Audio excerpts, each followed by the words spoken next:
Bonjour, vous ne savez pas comment affronter la rentrée et son rythme effréné? Vous pensez à tous ces mails, ces dossiers, ces rendez-vous qui s'empilent? Je vous partage 10 conseils aujourd'hui pour passer le cap de la rentrée sereinement et éviter la casse des primes. C'est parti! Bonjour, je suis Caroline Drouard et j'accompagne les femmes mamans actives à se sentir mieux dans leur corps et dans leur tête. Vous n'êtes pas encore abonné? Cliquez en dessous. J'ai pu voir qu'il y avait quand même 3 grandes catégories de personnes. Déjà, il y a les personnes, il faut bien.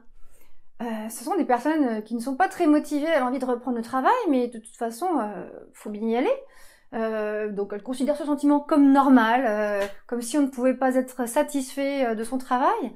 Mais non, il existe d'autres choses, mais elles ne le voient pas bien encore. Elles se font une raison. Deuxième catégorie, les j'en peux plus.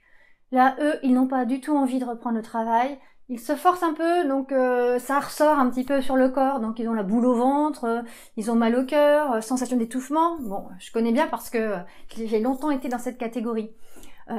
Donc ils cherchent des solutions, hein. Ils les voient pas bien encore, mais bon, ils pensent peut-être à changer de boulot, à se former, changer de métier parfois. Puis il y a les troisième catégorie, les satisfaits. Alors eux, ils ont déjà changé quelque chose. Alors ça peut être changer d'employeur, hein. Enfin, ils ont fait un travail sur eux-mêmes, un gros travail, et puis finalement ils ont trouvé ce qui leur plaisait, et ils le vivent bien. Ou alors ils sont complètement satisfaits, ils travaillent de leur passion. Donc pour eux, la rentrée n'est pas un problème. Moi, cette année, j'appartiens à cette catégorie. Le problème, c'est l'effet contraste. Pendant les vacances, vous aviez un autre rythme. Pas de rythme en fait, vous étiez complètement lâché, l'agenda vide de chez vide. Vous avez fait de nouvelles activités, vécu des retrouvailles, ou fait de nouvelles rencontres, bref, l'opposé de ce que vous faites d'habitude au bureau. Le retour au bureau, c'est le retour à la réalité. Un effet contraste un peu saisissant là, et qui va agir sur tous vos sens. Pendant les vacances, c'était la vue des pins, les magnifiques pins parasols.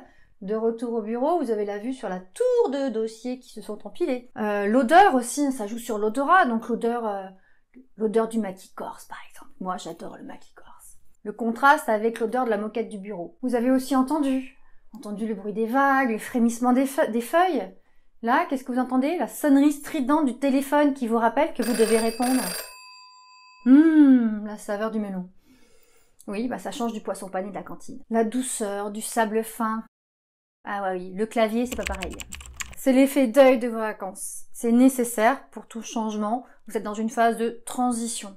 Autant bien la vivre. Mais 10 conseils. Conseil numéro 1. Prolonger l'été, il n'est pas fini. Et non, c'est encore un petit peu l'été. Donc, continuez les activités que vous avez pratiquées pendant les vacances, ou votre moment lecture que vous aimiez bien à ce moment-là.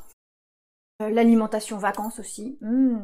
Les repas légers à base de fruits, de légumes de saison, les petits barbecues. Conseil numéro 2. Entretenez le mode slow. Pas besoin d'être speed dès la reprise, non. Allez-y doucement. Déjà, arrêtez de faire des heures sup. Ce sera déjà pas mal. Faites vos horaires normaux, ou plus courts même si vous pouvez, pour vous réhabituer tranquillement. Il sera temps après de vous rattraper, il n'y a pas de souci. Faites des pauses dans la journée, hein, vous pouvez prendre le temps. Oui, je suis encore en pause.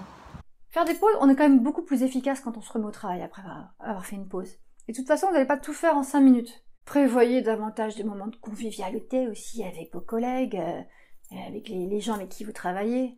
C'est sympa quand même. Conseil numéro 3. Priorisez au boulot comme à la maison. D'ailleurs, au boulot, il y a une loi, la loi de Laborite, qui vous dit qu'en fait, il faut mieux commencer par le plus rébarbatif. On est beaucoup plus efficace. C'est comme si on se donnait un challenge tous les matins. Et une fois qu'on a rempli ce challenge de faire la chose la plus difficile, eh bien on est au top pour toute la journée et on voit tout de manière positive pour le reste de la journée. Génial, non? Faites pareil à la maison. Conseil numéro 4. Créez-vous un environnement positif. Et oui, au bureau par exemple, affichez votre photo de vacances préférée, investissez dans une petite plante verte et préparez-vous des citations stimulantes. Vous verrez, ça marche. À la maison, triez, jetez, rangez, oui, allez-y. Faites un peu de vide, réorganisez vos meubles, entretenez vos plantes, ça fait vraiment du bien. Ça fait peut-être un peu gros pour une plante là, non? Conseil numéro 5, aérez-vous. Oui, c'est encore la période, allez marcher le midi, la lumière d'été est tellement bonne, profitez-en avant que l'hiver revienne. Donc marchez le midi, une petite marche peut-être le soir. Après le repas, la soirée est encore douce. Conseil numéro 6, prenez soin de vous. Oui, je sais, je vous le dis souvent, et je réincite, vous avez pris soin de vous en vacances, prenez soin de vous aussi après les vacances. Les cheveux, accordez-vous un soin quand même avec tout ce qu'ils ont subi, le soleil, le chlore de la piscine.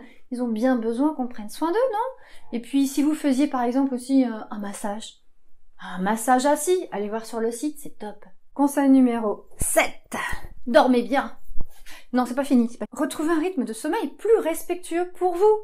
Ben oui, on le fait pour les enfants, on les réhabitue un peu avant la rentrée pour qu'ils reprennent un rythme de sommeil normal.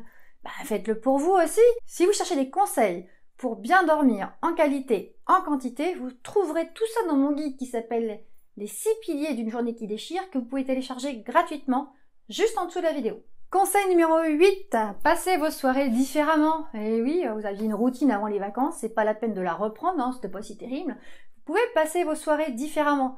Donc optez par exemple pour une bonne lecture le soir, un ciné, ou un documentaire, c'est super sympa, ou une conférence TED, pourquoi pas. Conseil numéro 9, oui, 9 c'est ça, bougez.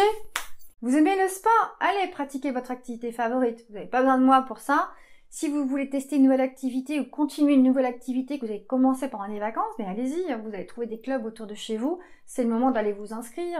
La randonnée, vous allez certainement tester, ou de l'aquagym, super sympa.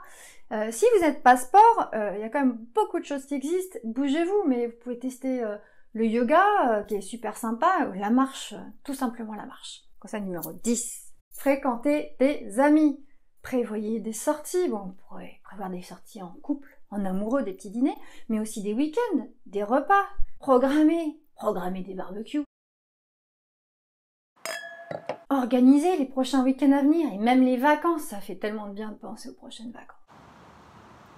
Oui, je suis encore en pause. Alors dites-moi, indiquez-moi dans les commentaires quel est le conseil que vous avez préféré et que vous allez commencer à appliquer. Merci de m'avoir suivi dans cette vidéo, et si vous voulez transformer votre vie et arrêter de vous faire voler votre temps, téléchargez dans le lien ci-dessous gratuitement le livre Les 6 piliers pour une journée qui déchire. Allez, à ciao!